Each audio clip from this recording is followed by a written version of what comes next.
Okay, here we are on a little-known street near Campo San Aponal, and this behind me is the Palazzo Businello, and then just across the canal here is the Palazzo Tiepolo, or well, it was owned by the Tiepolo family during Casanova's time. It's also known as the Palazzo Papadopoli, and that's just a fun name to say.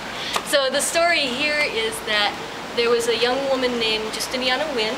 Her father was British and her mother Venetian, and she was quite beautiful and lively and vivacious and educated and smart, all this wonderful stuff. And she was not of the noble class, but of, a fairly high class. And so she came into contact with a young man named Andrea Memmo, whose friends lived here in this palazzo. Well, he was of the highest noble class and eventually became a senator and procuratore of the Venetian Republic. Anyways, he was of a much higher class, so there was no chance they would marry.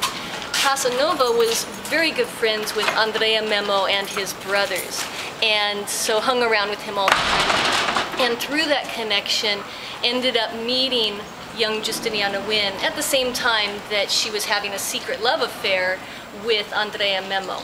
They met across town at the Palazzo Valmarana, which was the home of the British consul Smith at that time. In fact, Giustiniani at one time was even engaged to marry Consul Smith, and it all fell through. Where Casanova really comes into the picture, though, is a little later. Giustiniani wanted to marry Andrea Memmo. There's a very long story about how that didn't work out. In fact, you can read it in Andrea di Robolant's book, A Venetian Affair. Great book. But she and the family left Venice, went to Paris first and on to England. It was while they were in Paris that they ran into Casanova.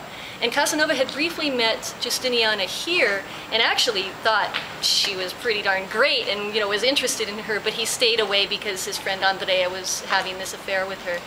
Well, when they were in Paris, Andrea, of course, was nowhere around. And in fact, at first, Giustiniani was quite cool towards Casanova.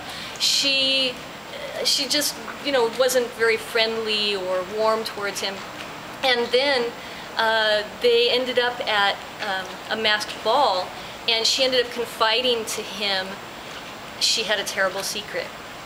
She was pregnant. And she was, I think, 5 months pregnant at that point.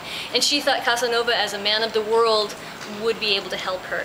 So they got into this entanglement where they went to a midwife to see about procuring an abortion, which actually could get them capital punishment at that time. It was a horrible crime to have an abortion and to go through that process. So there ended up being a big legal case about this. Now, I know all this sounds dark and intense and awful, but there's actually a funny part to the story too. And I don't want to be disrespectful of Giustiniani in this story, but here's basically how it goes. Casanova wanted to help her get the abortion. They couldn't go to the midwife because they might get caught. So he told her that there were some old documents he read in a medical book about an arof, this mixture of honey and myrrh and I think a couple other things. And he told her that if she could put this inside of her, it would procure the abortion. And the best way to do it was to put it on the end of a cylindrical shaped object. So he offered to use his own to put it inside of her, and she agreed. They found a little garret and they paid some servants to let them go up in there. And they tried this, and he said they did it like a couple of medical doctors going through with a procedure, very serious, as basically they had sex. And they then repeated the procedure a number of times to make sure that it really worked. She seemed quite willing and happy to go through with this. Of course, Casanova's telling us the story. As you can probably guess, it didn't work. But he did end up helping her find a convent with a very kind nun and prioress there who gave Giustiniani a place to stay while she gave birth to the baby, and then they found a home for the baby. So scandal was actually kind of averted, and her family never found out.